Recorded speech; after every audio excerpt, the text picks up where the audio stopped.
Promesse biblique du jour. Lisons dans Hébreux chapitre 4, verset 16 où il est écrit « Approchez-vous donc avec confiance du Dieu qui nous aime. Quand nous sommes submergés par la tristesse, nous courons l'un des plus grands risques, celui de nous prendre en pitié. Il est si facile d'en arriver là. C'est le syndrome du pauvre moi. Nous nous apitoyons sur nous-mêmes en espérant que cela apaisera la douleur que nous ressentons. Les personnes sensibles sont plus enclins à la pitié de soi dans la mesure où elles se sentent facilement blessées. Certes, Dieu nous donne une sensibilité telle qu'elle nous permet de compatir profondément aux souffrances d'autrui et considérée sous cet angle-là, cette disposition d'âme est une chose merveilleuse. Mais lorsqu'elle nous amène à nous replier sur nous-mêmes, nous plongeons dans un état d'esprit déplorable, c'est une violation du dessein de Dieu à notre égard. Dieu a des projets d'avenir pour chacun d'entre nous. Le vrai problème de l'apitoiement de soi, c'est qu'il constitue une tentative égocentrique de traiter notre douleur en lieu et place de Dieu. Au lieu de nous tourner vers Dieu et de lui apporter notre douleur, nous préférons la pitié de soi. Elle fonctionne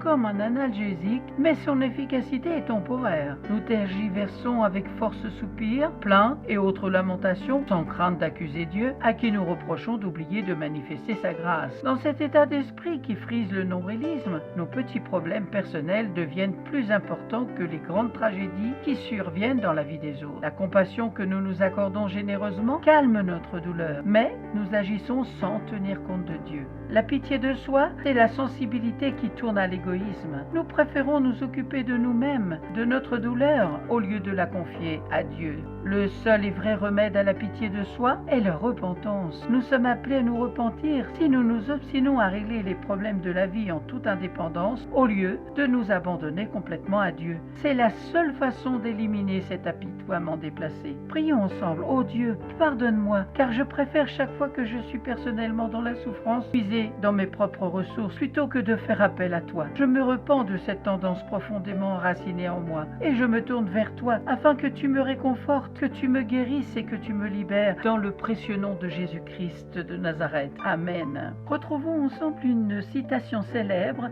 de Sylvia Agbot. L'apitoiement sur soi-même est un ennemi du destin de tout homme. Par conséquent, on doit y résister avec la foi et la confiance en Dieu. Dans Jérémie chapitre 17 versets 7 à 8, « Mais je bénis celui qui met sa confiance en moi et cherche en moi sa sécurité. Il aura le même sort qu'un arbre planté près de l'eau, dont les racines s'étendent à proximité du ruisseau. Il n'a rien à redouter quand vient la chaleur et son feuillage reste vert. Même en année de sécheresse, il ne se fait aucun souci. Il ne cesse de porter des fruits. » L'estime de soi est une fleur à arroser chaque jour par un regard sur soi positif et bienveillant. Amen. Merci d'avoir pris du temps pour écouter Promesse biblique du jour. Soyez fortifiés, encouragés, édifiés par la parole de Dieu, par les conseils, les exhortations sur l'apitoiement sur soi. Je vous souhaite beaucoup de courage et je vous dis à très bientôt.